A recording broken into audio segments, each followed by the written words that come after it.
Ngayon ay 50 years old na ako. Wala na akong masasabi sa aking buhay. At sa aking muling pagpapasalamat sa Panginoon, ako'y binigyan ng lakas ng katawan, lakas ng pag-iisip at sa aking mga pamilya.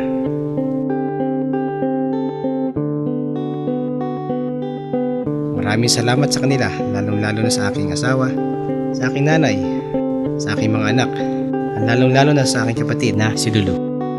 At ngayon ay ang pagbibisikleta, pagtakbo, yun ang talagang hilig ko noong ako'y bata pa.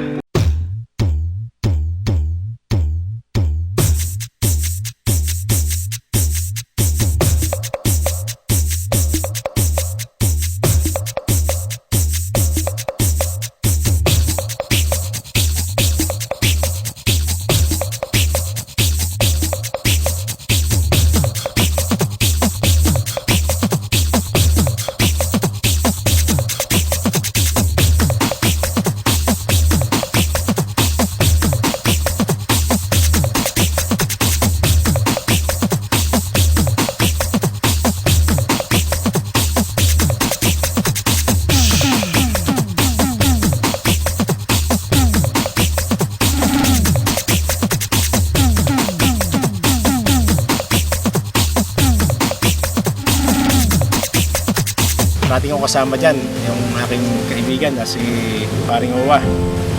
Sa ngayon naman ay siya ay kinuwagin ng Panginoon.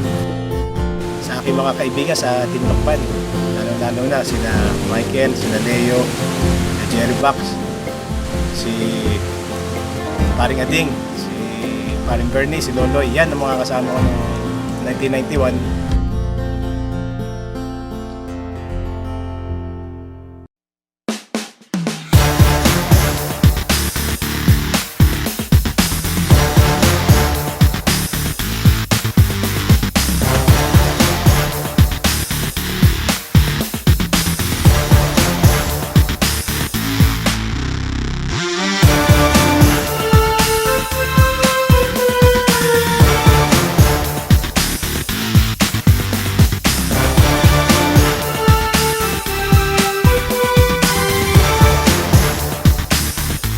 Gusto kong takbuhin yung mga ultramarathon, mga 100 kilometers, 50.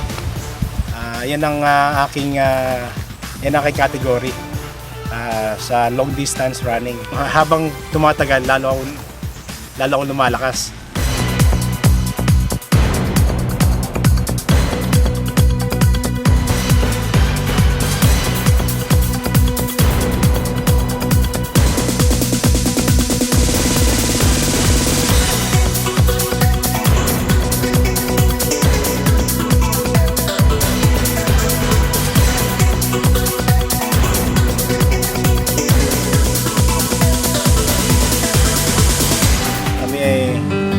Una nag-mountain bike dito sa Lokban at ang gamit pa namin noon mga hardtail, ang mamahal pa noon ng mga gamit, pero iniikot namin Lokban, Sampaloc, Mauban, diretso na kami ng Tayabas, diretso Kamayan at doon kami kumakain.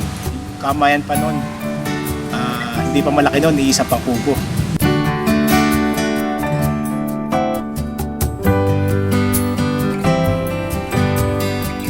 Sa aking pamilya, huwag kayong mag-alala at sa pagamat ako'y mahilig dito sa pagtakbo, pagbabike,